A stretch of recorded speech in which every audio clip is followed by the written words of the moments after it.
Physiological disorders of flower plants. इस video में इसी टॉपिक से संबंधित प्रश्न इंक्लूड हैं।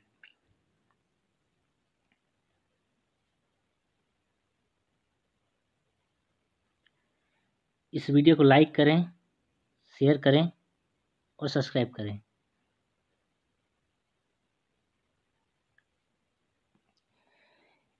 इस वीडियो में इंक्लूड सभी प्रश्नों के आंसर की डिस्क्रिप्शन बॉक्स में दिए गए हैं। साथ ही मैं हर क्वेश्चन का आंसर भी दूंगा। तो हमारा पहला क्वेश्चन है, blind suit is a disorder of. हमारे पास 4 ऑप्शन हैं, रोज, कार्नेशन, डहलिया, ग्लेडियोलस।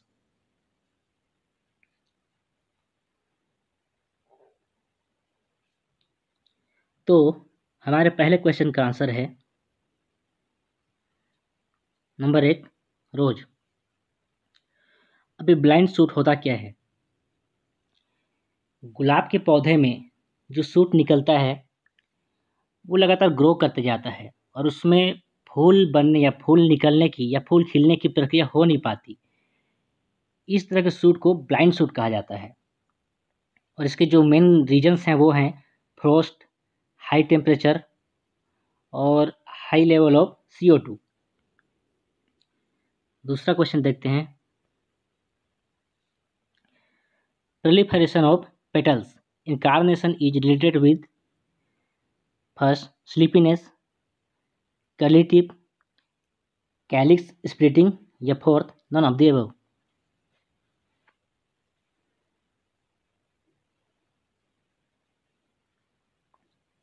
क्वेश्चन 2 का आंसर है नंबर 2, कर्ली टिप। अब कर्ली टिप क्या होता है? कर्ली टिप में कार्नेशन की जो पेटल्स होते हैं वो कर्ली हो जाते हैं और इसकी वजह है वाटर स्ट्रेस और पोटेशियम की कमी। जब पेटल्स कर्ली हो जाते हैं तो अधिक संख्या में और पेटल्स निकलते हैं। Number 3, no flower production in carnation is due to. Option है curly tip, grassiness, sleepiness, calyx splitting.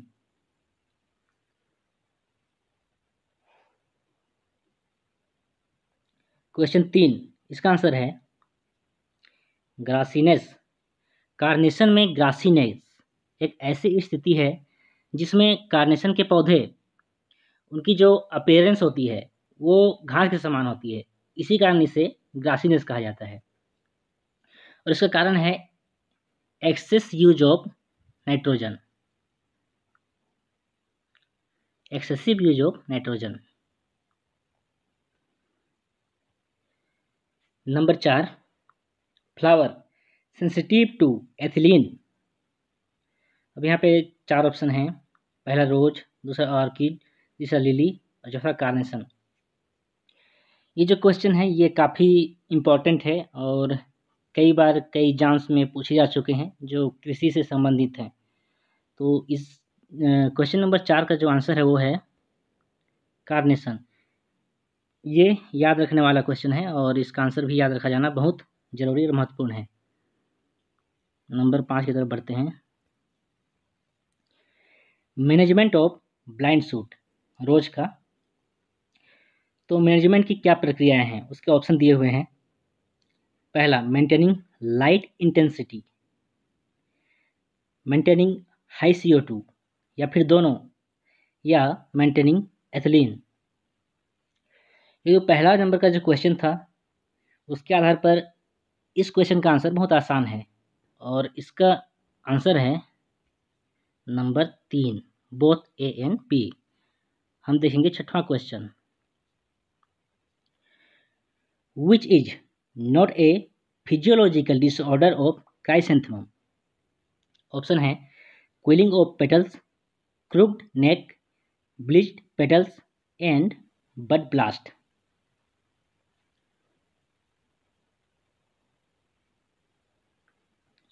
Number 6 का आंसर है बड ब्लास्ट। और ऊपर के जो 3 ऑप्शन हैं वे सभी क्राइसेंथेमम के डिसऑर्डर से संबंधित हैं। तो बड ब्लास्ट क्या होता है उसे हम आगे जानेंगे। 7वां नंबर है which is true about chrysanthemum. Bleached petals are caused by low temperature, cooling of petal is caused by high temperature. Bleached petals are caused by high temperature, cooling of petal is due to high storage temperature. Question number 7 का answer है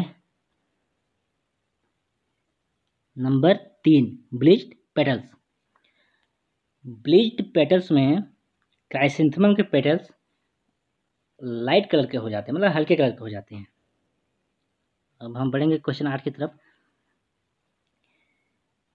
बड blast is a problem in, पहला lily, दूसरा एस्टोमेरिया या फिर दोनों या chrysanthemum.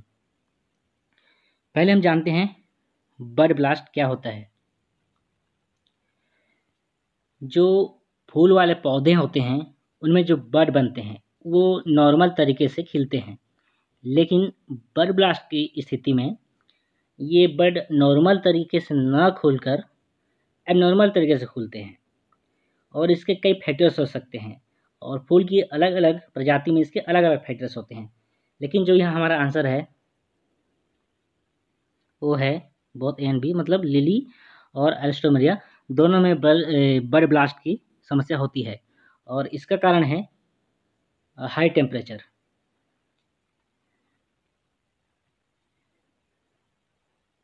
अगला question है leaf scorch in lily is symptom of CU, CA, FE या फिर ZN मतलब जिंक।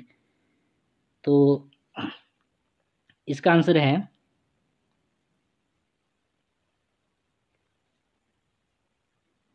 कैल्शियम। इसका आंसर है कैल्शियम, कैल्शियम की कमी। और इस वजह से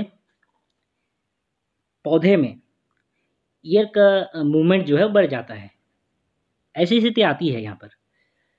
अगला क्वेश्चन है topple of lily is also known as, option है bud rot, black bud, blind bud या फिर बड ब्लास्ट।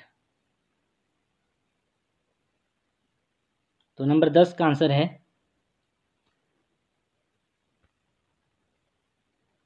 नंबर 1 बड रोट, मतलब फूल के बड का सड़ना।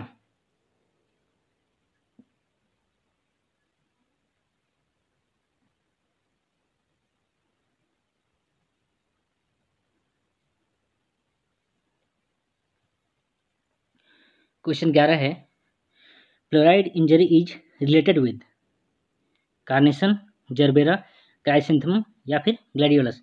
ये भी एक महत्वपूर्ण क्वेश्चन है, इसका आंसर भी याद रखना जरूरी है। तो इसका आंसर है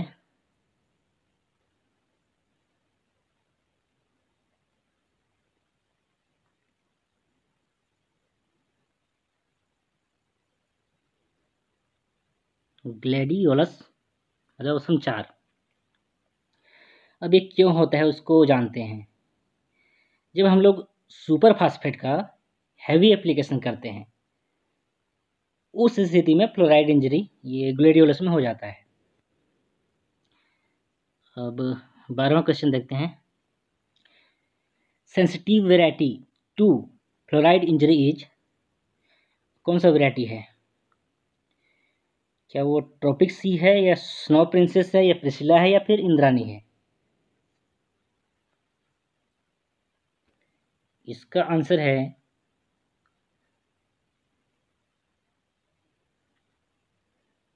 number 2 Snow princess.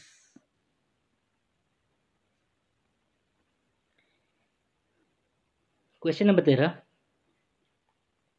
Dry sepal injury is specific to, किसमें स्पेसिफिक है?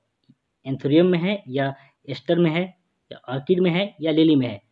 मतलब वो जो फूल के नीचे जो सेपल होते हैं वो ड्राई हो जाता है। ऐसी समस्या किसमें दिखती है? तो इसका आंसर है नंबर 3 ऑर्किड। और इसका संभावित जो कारण है वो वाटर स्ट्रेस या वाटर की कमी है। Number 14 crown buds and break buds are disorders of. किसके डिसऑर्डर्स हैं? क्राइसेंथेमम के हैं, ये कार्नेशन के हैं, ये जैस्मीन या फिर रोज के हैं?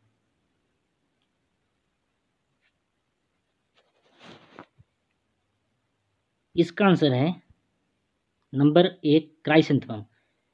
क्राउन बर्ड्स में होता यह है कि जो एक नॉर्मल बर्ड होता है, फूल वाला नॉर्मल बर्ड होता है फूल वाला, उसके साथ ही वेजिटेटिव बर्ड भी आ जाते हैं। ऐसी समस्या क्राइसेंथेमम में देखने को मिलती है।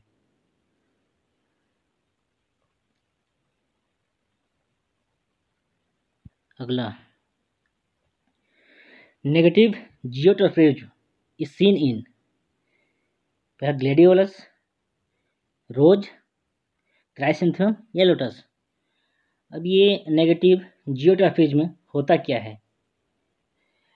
ये एक ऐसी स्थिति है जहाँ पर पौधे के जो विशेष भाग होते हैं, जैसे कि जड़ हो गए और तना हो गए, वो ग्रेविटी के विपरीत जो है ग्रो करते हैं। जैसे इसके आंसर में हम देखते हैं, इसका आंसर है ग्लेडियोलस।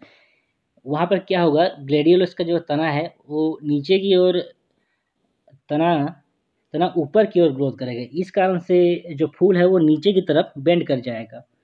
तो इसका आंसर है ग्लेडियोलस।